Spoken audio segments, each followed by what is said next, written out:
Hi friends, good morning. చాలా రోజుల తర్వాత ఓకే, మనం నిఫ్టీలో కొంచెం చిన్న అనలైజ్ చేసుకుందామని అనలైజింగ్ చేసుకొని రేపటి మార్కెట్ గురించి మనం మాట్లాడుకుందాం. అంటే 14th మండే రోజుకి యాక్చువల్గా మార్కెట్ కంటిన్యూస్గా ఎలా ర్యాలీ వస్తుంది,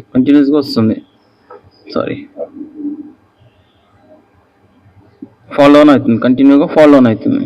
రైట్, ఇలా ఫాలో ఆన్ అవుతుంటే సేమ్ ప్యాటర్న్ ఇది కూడా జరిగింది. అంటే సేమ్ ఓకే, దీని నుంచి బ్రేక్అవుట్ అయింది, నెక్స్ట్ బ్రేక్అవుట్ జరిగింది. రైట్, ఇలా వెళ్ళింది మార్కెట్ ఎం ప్యాటర్న్ లాగా మనకు కనిపించింది. Right, done. ఇప్పుడు ఈ ఎం ప్యాటర్న్ ఎక్కడ దాకా ర్యాలీ జరుగుతుంది మనకు తెలియదు. రైట్, ఓకే, ఇది తీసేద్దాం మనం. అయితే ఫిబోనాచిని మనము ఇక్కడి నుంచి పైకి తీసుకుంటే ఇది 0.7% వస్తుంది. రైట్, సో 0.7% అంటే ఇది ఒక సపోర్ట్ ఏరియా. రైట్, ఈ సపోర్ట్ ఏరియా దగ్గర నుంచి రేపు మార్కెట్ ఇక్కడి నుంచి మూవ్ జరుగుతుంది. Okay, done.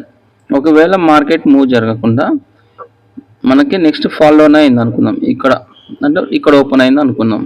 ఠీకే, సరే, అట్లయితే నెక్స్ట్ ఏంటిది అయితే ఇక్కడ మీకు ఒకటి చూపిస్తా. దీని పేరు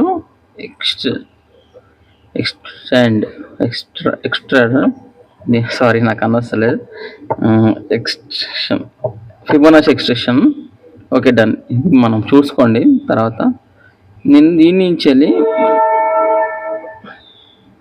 మీకు చూపిస్తా.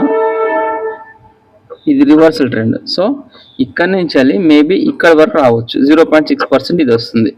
ఠీకే, అంటే రేపు మనకి ఇదొకటి అవుతుంది. బ్రేక్అవుట్ అయింది అనుకోండి, ఒకవేళ ఇన్ కేస్ బ్రేక్అవుట్ అయింది అనుకోండి, ఇక్కడ దాకా టచ్ చేసుకొని పైకి వెళ్తుంది. ఓకే, ఇక్కడ దాకా టచ్ చేసుకొని బయటికి వెళ్తుంది. డన్. అలా కాకుండా మనకి దీని లోపలనే ఓపెన్ అయింది అనుకోండి, అయితే మనం షార్ట్ టైం ఫ్రేమ్లో పోదాం.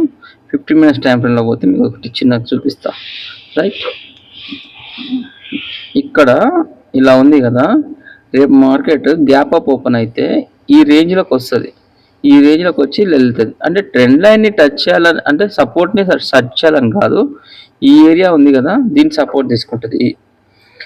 నిన్నటి మార్కెట్ని సపోర్ట్ తీసుకొని పైకి వెళ్తుంది. క్లియర్, నిన్నటి మార్కెట్ని సపోర్ట్ తీసుకుంటుంది. ఎప్పుడు గ్యాప్ అప్ ఓపెన్ అయినప్పుడు.